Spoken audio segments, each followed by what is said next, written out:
Addition और composition of vectors. ठीक है, हम इसमें 3 चीज़ें पढ़ेंगे, triangle law of vector addition, parallelogram law of vector addition, polygon law of vector addition. Triangle law of vector addition क्या होता है? Triangle law of vector addition, if 2 vectors can be represented both in magnitude and direction by the 2 sides of a triangle. अगर दो vectors को represent किया जा सकता है, कैसे? एक ट्रायंगल के अगर सेम ऑर्डर में लिए जाएं, किस तरीके से? बाय देन देयर रिजल्टेंट जो होता है उनका कंप्लीट होता है और बोथ मैग्नीट्यूड और डायरेक्शन में थर्ड साइड के द्वारा शो किया जाता है। जैसे कि मैं एक वेक्टर लेती हूँ ये, और इस पर एक और वेक्टर बनाती हूँ इस डायरेक्शन में। ठीक है, ये मैंने ए वेक्टर लिया, ये मैंने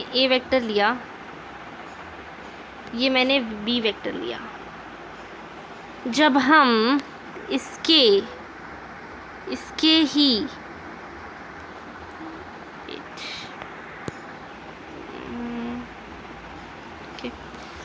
ना, जब हम जो मैंने पीछे बनाया था, सी दिस थिंग यही चीज़ ली थी मैंने, इसको मैंने नाम दिया था ए वेक्टर, इसको मैंने नाम दिया था बी वेक्टर। सेम चीज़ अगर मैं इधर बनाती हूँ दिस थिंग, और जब मैं इसी को सेम ऑर्डर में लेके, तो जो मेरा ये होगा, ये क्या होगा? मेरा रिजल्टेंट। जैसे कि मैंने इसको लिया, तो मैंने इस तरीके से इसको माना ए वेक्टर, इसको माना बी वेक्टर, तो मेरा जो रिजल्टेंट वेक्टर होगा वो ए वेक्टर प्लस बी वेक्टर होगा। यही हुआ इसका मतलब। ठीक है, ये पी पॉइंट है, ये क्यू पॉइंट है, ओ पॉइंट और ये क्यू पॉइंट है। यही कहा गया है triangle law of vector addition में, और इसमें रिप्रेजेंट भी किया गया है। जैसे कि मैं अब ये बना रही हूँ, मैंने ये बनाया, मैंने ये बनाया, मैंने ये बनाया, मैंने ये बनाया, ये बनाया, मैंने ये बनाया। जब मैंने ये सब चीज़ें बना दी, उसके बाद मैंने इसको नाम दिया ए वेक्टर, इसको मैंने नाम दिया बी वेक्टर, इसको मैंने नाम दिया रिजल्टेंट वेक्टर, इसको मैंने नाम दिया ए, इसको मैंने नाम दिया बी, इसको मैंने नाम दिया सी। तो मैं ये कहूँगी कि A C vector is equals to A B vector plus B C vector. ठीक है, मैं ये कहूँगी, यानी कि मेरा R vector is equals to A vector plus B vector. जो मेरा रिजल्टेंट वेक्टर है वो इन दोनों के सम के इक्वल है। तो triangle law of vector addition ये कहता है, states that whenever 2 vectors are represented both in magnitude and direction, and when in a same order they are represented in the form of triangle, with the 2 sides of a triangle, then the resultant vector is shown by both both magnitude and direction by the third side of the triangle. This is known as triangle law of vector addition. अब हम बात करेंगे, बिना time waste के हम चलेंगे parallelogram law of vector addition पे। What is parallelogram law of vector addition? When 2 vectors can be represented both in magnitude and direction by the 2 adjacent sides of parallelogram, यानी कि in this way and in this way, then the resultant vector is its diagonal, which can be shown as like in this way and in this way, and this thing, wait, this thing is shown like this, then it is like this and it is like this। ठीक है, इसे हम कहते हैं parallelogram vector. this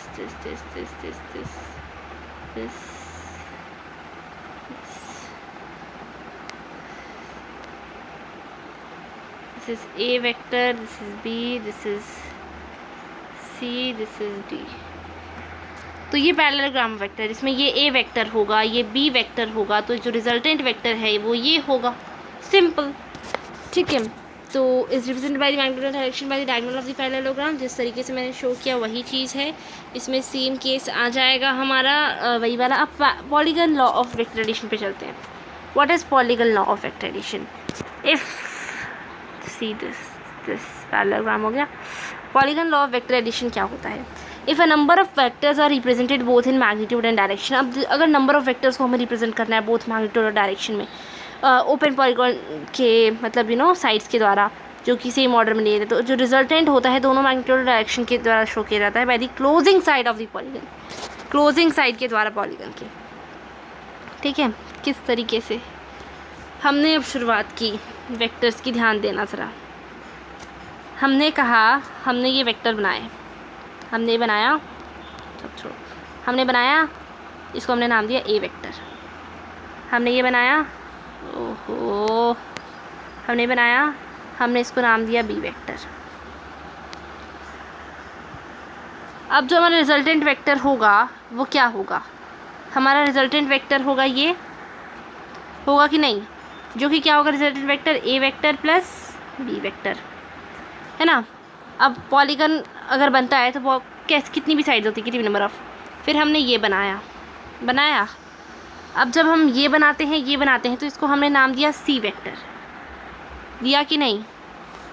अब हम बनाते हैं नेक्स्ट साइड, ध्यान देना, नेक्स्ट साइड हमारी बनेगी इधर की ओर, फिर ये इधर की ओर, यही बनेगा। इसको हमने नाम दे दिया सी वेक्टर के, ये डी वेक्टर। तो अब हमारा इससे इसको ज्वाइन करेंगे तो ये क्या होगा, ये होगा हमारा A vector B vector C vector का सम। ऐसे करके ऐसे बनाए है ना, इस पे करके ये बनाए तो ये होगा A vector plus B vector plus C vector. ठीक है, अब जो हम कहाँ के diagram, oh shits, this is and this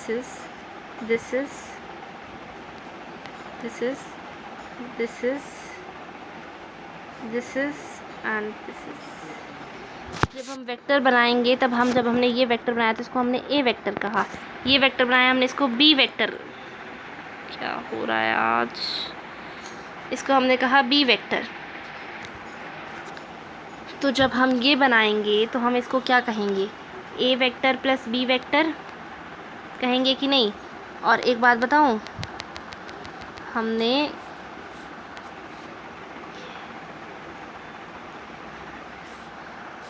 ये बनाया था ए वेक्टर, हमने ये बनाया था बी वेक्टर, हमने ये बनाया सी वेक्टर, हमने ये बनाया डी वेक्टर।